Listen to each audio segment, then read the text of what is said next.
is Holly, and this is the Murder She Shed. If this is your first visit to my little shed in the woods, hang around. You just might decide you like this Okie farm girl, if you can stand my accent. To my subscribers, welcome back. Now let's get started with Wacky World Wednesday.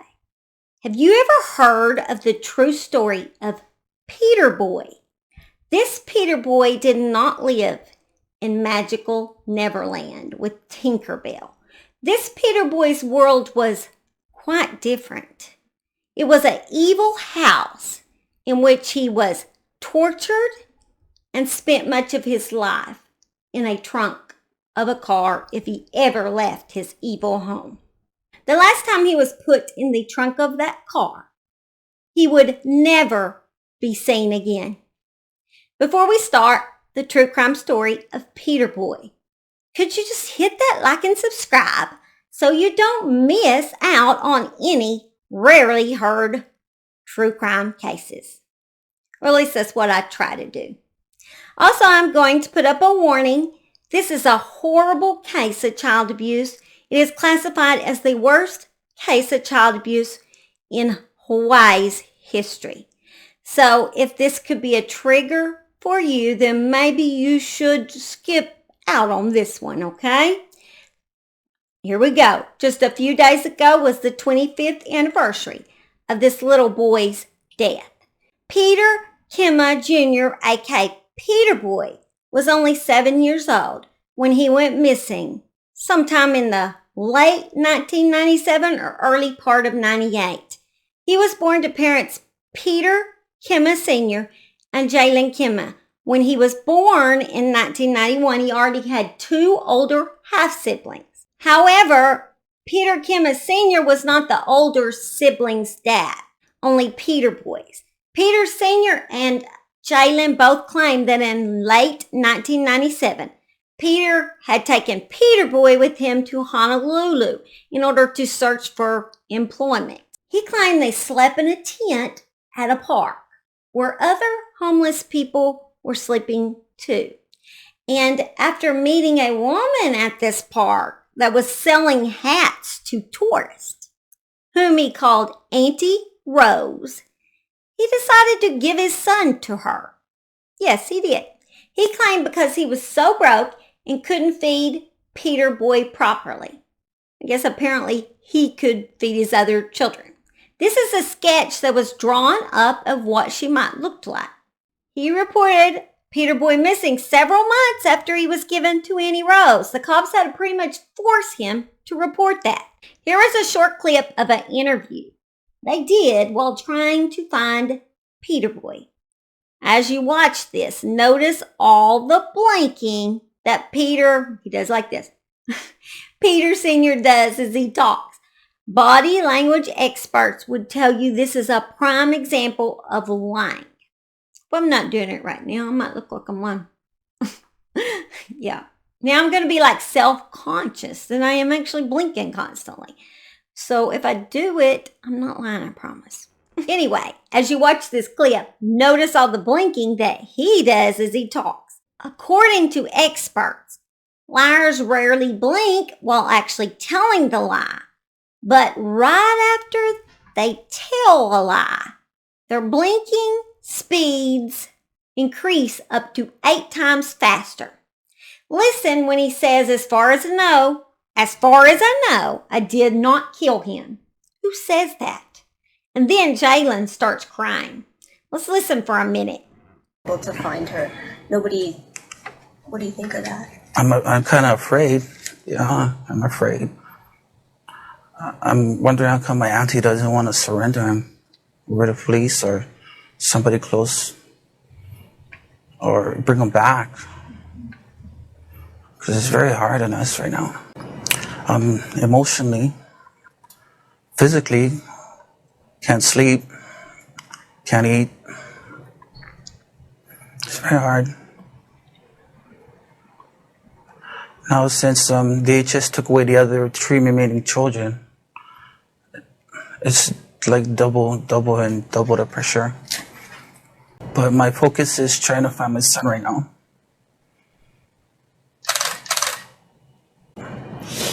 Where do you think your son is? I hope he's still in Oahu right now. I really hope so. Do you think he's safe? At this moment, no, because she doesn't want to bring him out and show him to anybody. So I'm kind of getting really concerned about that. Some of your family members have said they're afraid that he might not be alive. Do you think he's alive? I do think he's alive. My family members, well, I guess they can make their own judgments with this kind of stuff and whatnot. I have to ask you, are you responsible for your son being missing, or did you kill your son? I did not kill my son. As far as I know, no, I did not kill him. In reality, this man had tortured his family for years, and for some reason, Peter Boy was given the worst of the abuse. I'm going to discuss this case, leaving out the names of Peter Boy's siblings. I want to be respectful of them and their right to privacy. Peter Boy's two older siblings first came to the attention of CPS during the time Peter Boy was born. This would be because his older sister and older brother had bruising all over their bodies when they were brought to their maternal grandma's house. They were brought there because mom and stepdad were going to the hospital to pick up Peter Boy, who stayed a few extra days after his birth due to complications. After Grandma took the children to CPS, the siblings would tell the CPS workers that they were afraid of Uncle Peter. Uncle Peter is what they called Peter Sr. And the young boy stated Uncle Peter would hit them in the legs, arms, buttocks, and also pull their hair at times. So the maternal grandparents were given temporary custody of the two older siblings. But this is weird because yet knowing that they had abused the two older ones, they allowed fragile little Peter Boy to still go home with his abusive father and mother. And the older siblings were returned just 1 month later. At only 3 months of age, Peter Boy was brought to the hospital with a swollen knee. 3 months, guys. So after hospital staff did an x-ray on the baby's knee, they discovered fractures on both knees and the left ankle. So they decided to x-ray Peter Boy's whole body, and they would find old and new fractures all over his tiny body. Arms, elbows, shoulders, legs, knees, hips, and ribs. Can you imagine the pain this baby would have been in? After 3 months of continual abuse, they would deny that this was done by either one of them and blame it on the older sister, stating that she had jumped on Peter Boy.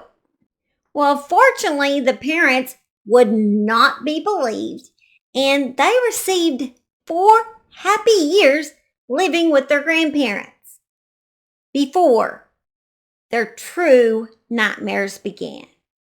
This is a clip of him while living with his grandparents. You can see how happy he was.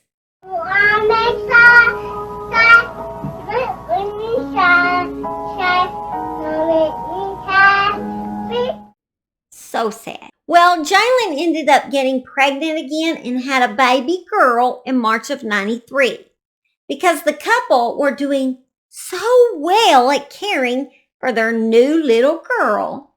They were allowed unsupervised visits with their other children.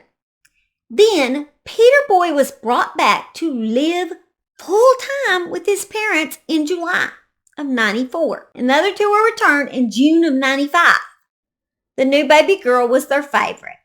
But to be a favorite is not always a good thing, because at the age of just 4, she began to endure a different kind of abuse by her uncle and her dad.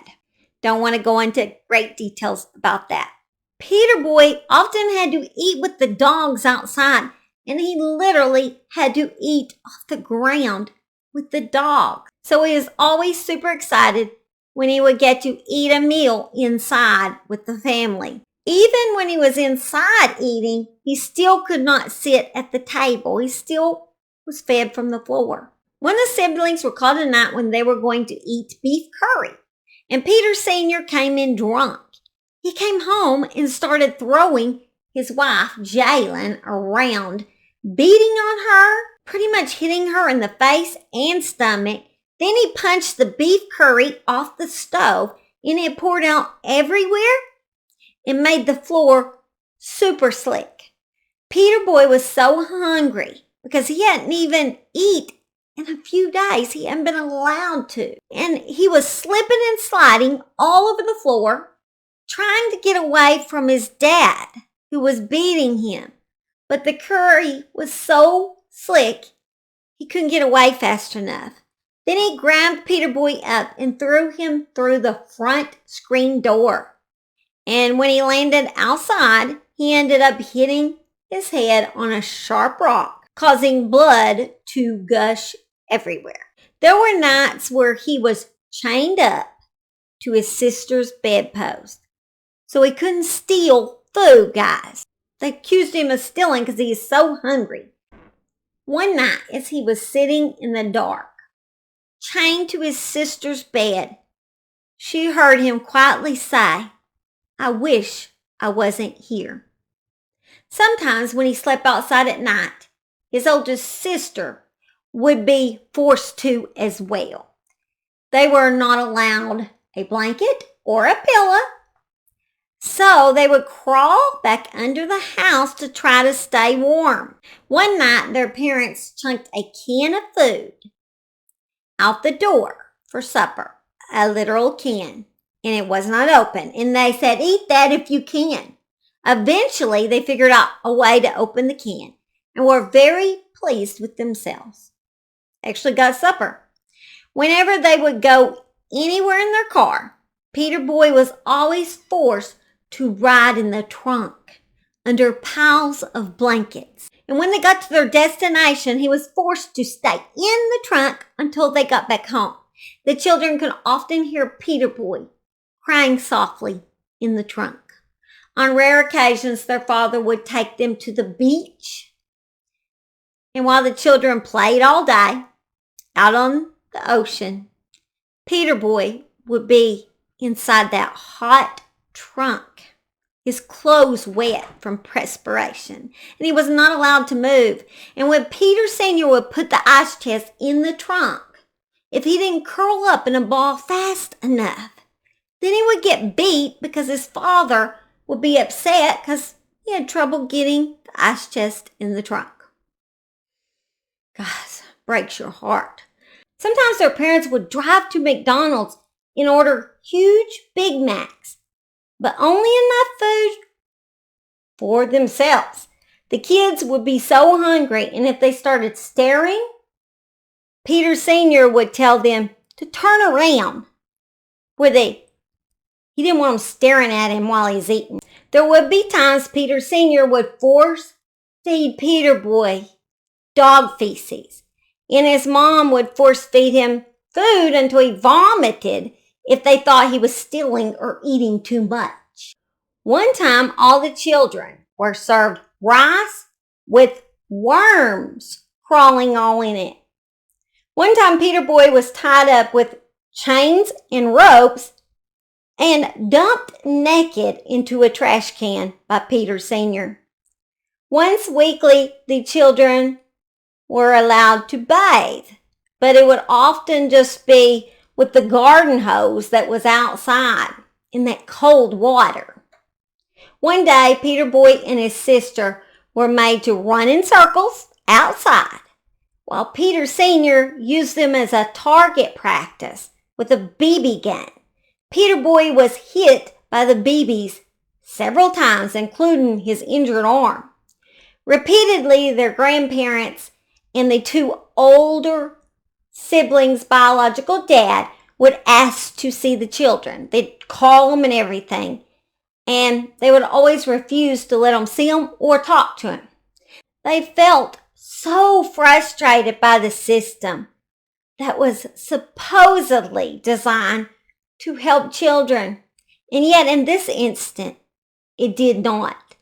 On that fatal day in 1997, there would be only 3 people who knew what had happened to Peter Boy, and 2 of them was not talking. The youngest sibling was the 3rd individual that knew what happened, and she would only remember bits and pieces because she was only 4 years old at the time of his death. She remembered seeing him in the closet and in the trunk of the car. Here is a clip of her discussing this fatal day. My mom just running in the house, and then my dad right after, and in my mom's arms is Peter Boy. And I didn't know what was going on. And then, I don't know. What did you see? I seen, at the time I seen my mom going over my brother. What it looked like he was, she was trying to kiss him. And then I saw my dad trying to beat on his chest. And I opened the door more because the door was cracked. And they just yelled at me and they just told me go back to sleep. Lena later realized her parents were doing CPR on her brother. And when I woke up, I asked them, oh, where's Peter Boy? They said that, oh, Peter Boy went to Honolulu to stay with his auntie. And I knew they were lying, and they said, go look in the house, go look in the house. I looked in the closet, and there was this box. Then I came out, and I told them, I was like, Peter Boy's in the box. He's playing hide and seek. He didn't move. He was just in the fetal position in the box.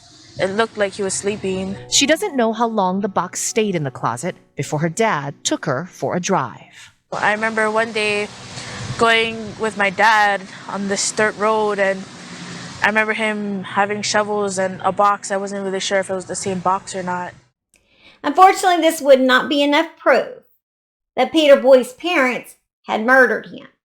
They still did not have Peter Boy's little body, and the parents continued to say he was missing. The other children who had seen Peter Boy for a few weeks, during that period before he died, would say that he had developed a wound on his arm that stunk so bad that you could not even go in the room with him. And sometimes they were punished and made to go to the room with him, and the children called it the stink room because it smelled so bad. The other children were taken away from their parents not long after Peter Boy went missing. The 2 oldest were given to their biological dad, and the youngest, whose dad was Peter Sr., unfortunately, was given to the maternal grandparents. But the death of Peter Boy would never be solved until 2016, almost 20 years later, after JAYLIN and Peter Sr. were held in jail for welfare fraud and drug charges. At this point, JAYLIN was able to be separated from Peter Sr. and was offered a deal for her testimony of what had occurred to little Peter Boy. She said Peter Boy had developed a quarter-sized wound on his arm that was deep enough to stick a finger in, and it was from being assaulted by his dad. They would let it go untreated. It started discharging pus.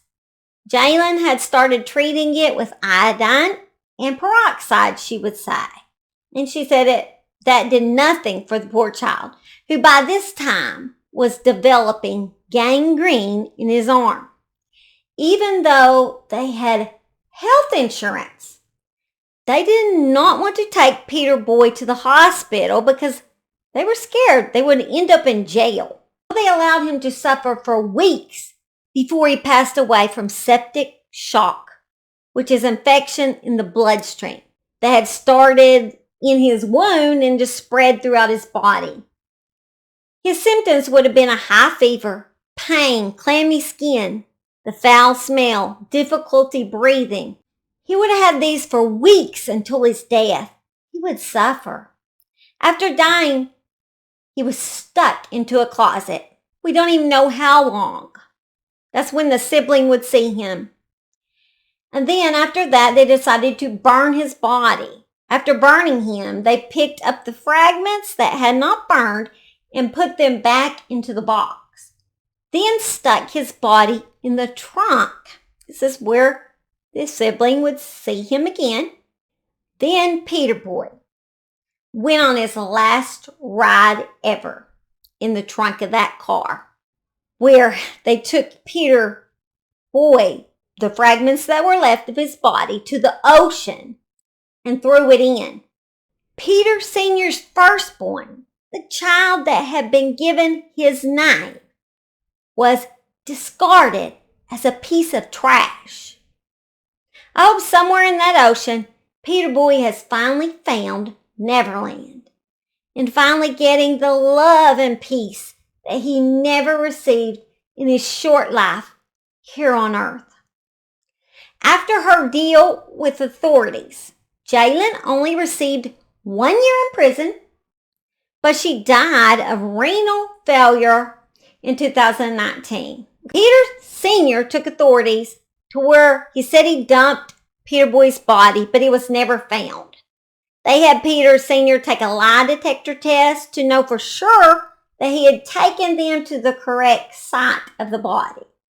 And he had taken them to the right spot according to the test. Peter Sr. was then given 20 years for 1 count of manslaughter and then 20 years for hindering prosecution, both to run at the same time. He left the courtroom without a glance or an apology at his family, including his children. The siblings have been attempting to sue CPS for years for the failure to protect their brother and them as well. But according to the state, there was a 2-year statute of limitations on this case. I do hope the siblings can have some form of justice. They were returned repeatedly to parents that were known to be child abusers.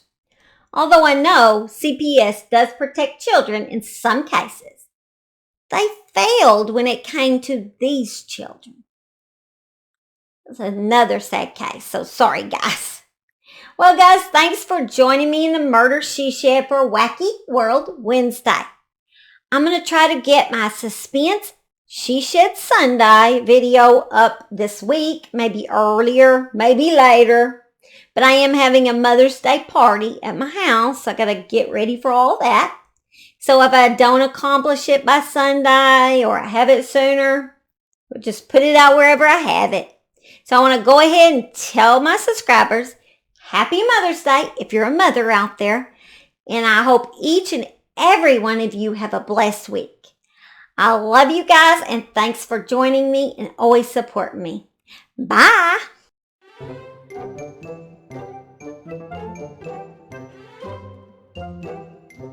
As you watch this, notice all the blinking that Pena, who's Pena? Stating that she had jumped on Peter Boy. Did you fart? Sorry, my German Shepherd just farted. God, there's nothing worse than a dog fart. I know y'all can sympathize with me here. Again. Did not mean to interrupt with that. Their parents would drive. Would you stop? I'm trying to film here. Don't come here. I'm going to shut this door. Let him fall. Surprise. Oh, that's my last. Shit. Pena. Why do I keep saying Pena? Peter Sr. took authority.